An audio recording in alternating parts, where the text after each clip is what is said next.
Hello friends, welcome to legal basic channel. आज का topic है section 65B of the Indian evidence act 1872 and section 11 of the Indian evidence act 1872।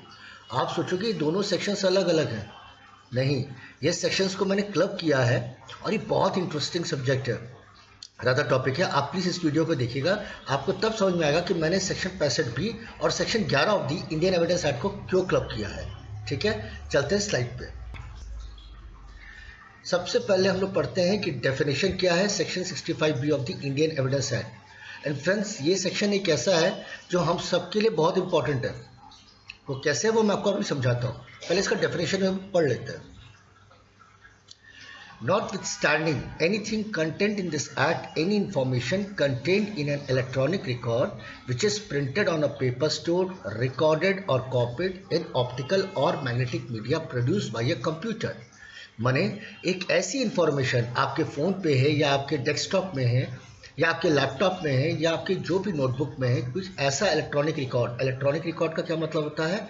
Mail, WhatsApp chats, Instagram, Facebook, कुछ भी वो आपके computer के अंदर present करता है और आप वो डॉक्यूमेंट निकाल के कोर्ट को प्रेजेंट करते हो। ये है सेक्शन 65B।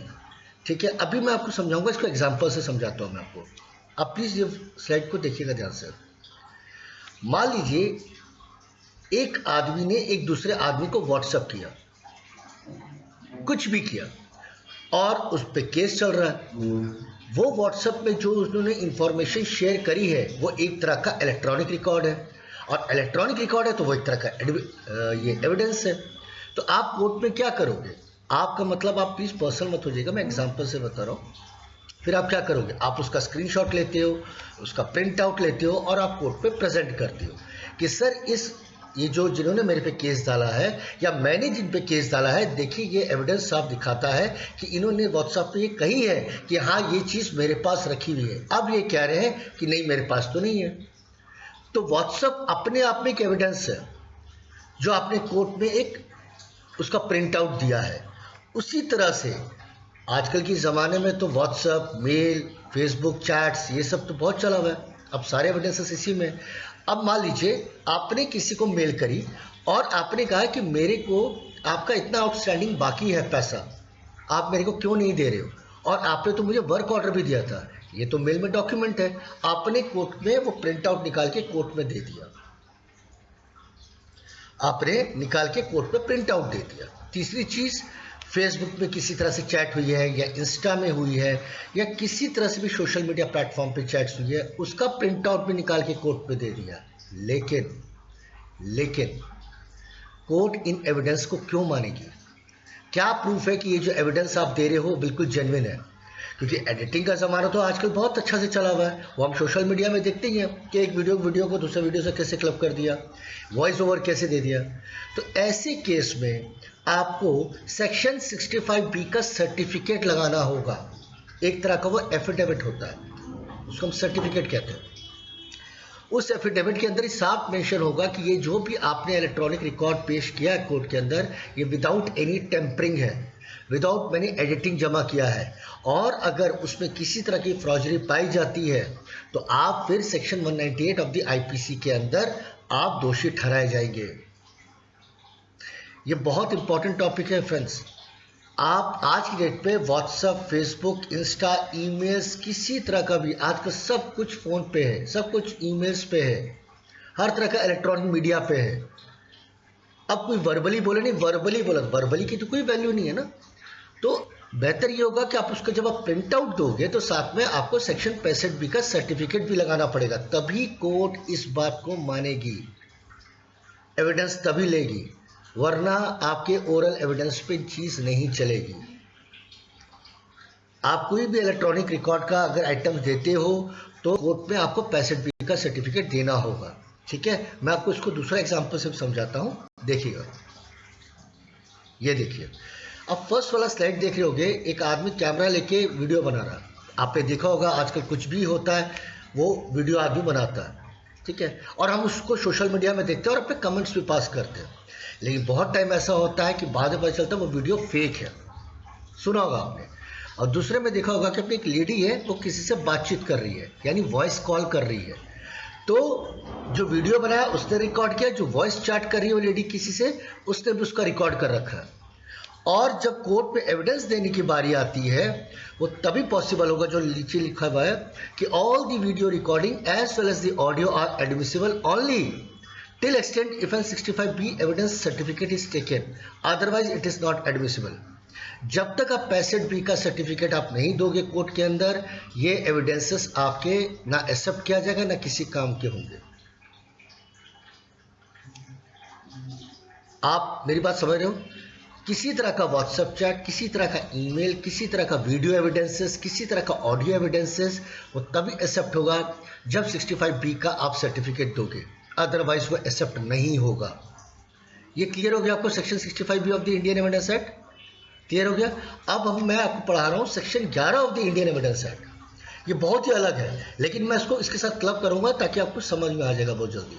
ठीक है, चलते section 11 of the Indian evidence act पे।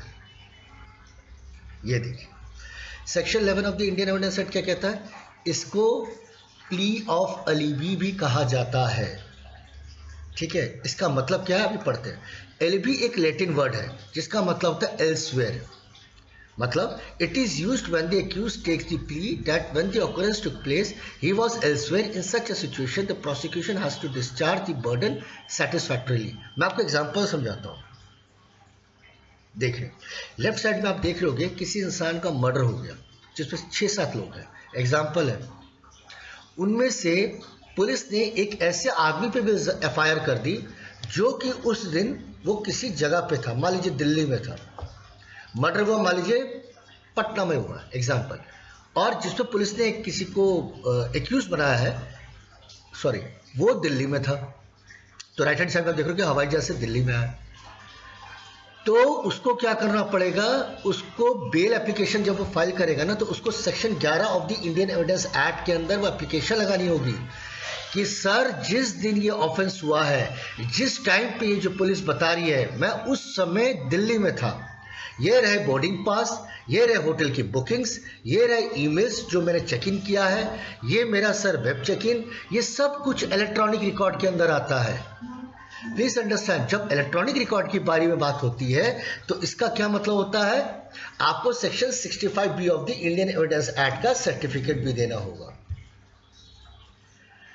भाई किसी का मर्डर हुआ है, आप बोल रहे हो इन्वेस्टिगेशन ऑफिसर को, सिक्योरिटी एजेंसीज को, कोर्ट पे आप बयान दे रहे हो कि जी मैं उस दिन दिल्ली में था, तो आप प्रूफ कैसे करोगे? अगर आप बोर्डिंग पास भी देते हो, अगर ट्रेन की टिकट्स भी देते हो, अगर आप होटल की बुकिंग्स भी देते हो, आप वेब चेक इन की भी डिटेल्स देते हो, सर्टिफिकेट कहाँ है? या तो 65B की सर्टिफिकेट नहीं होगी, section 11 of the Indian evidence काम नहीं करेगा। जब इंडियन एविडेंस एक्ट काम नहीं करेगा तो फिर आपकी बेल कैसे, फिर जिस जो ऑफेंस हुआ है वो आपने को प्रूफ कैसे करेगा कि नहीं मैं उस दिन वहां नहीं था? तो कहने का मतलब है कि जब भी section 11 of the Indian evidence act काम आता है जब बेल की बारी आती है, कि किसी ने एक इंसान पे इल्ज़ाम लगा दिया कि जी मैंने उसको देखा है कि वो उस दिन वहीं था और मर्डर, हाफ मर्डर का केस है या मर्डर केस है, कुछ भी का केस हो।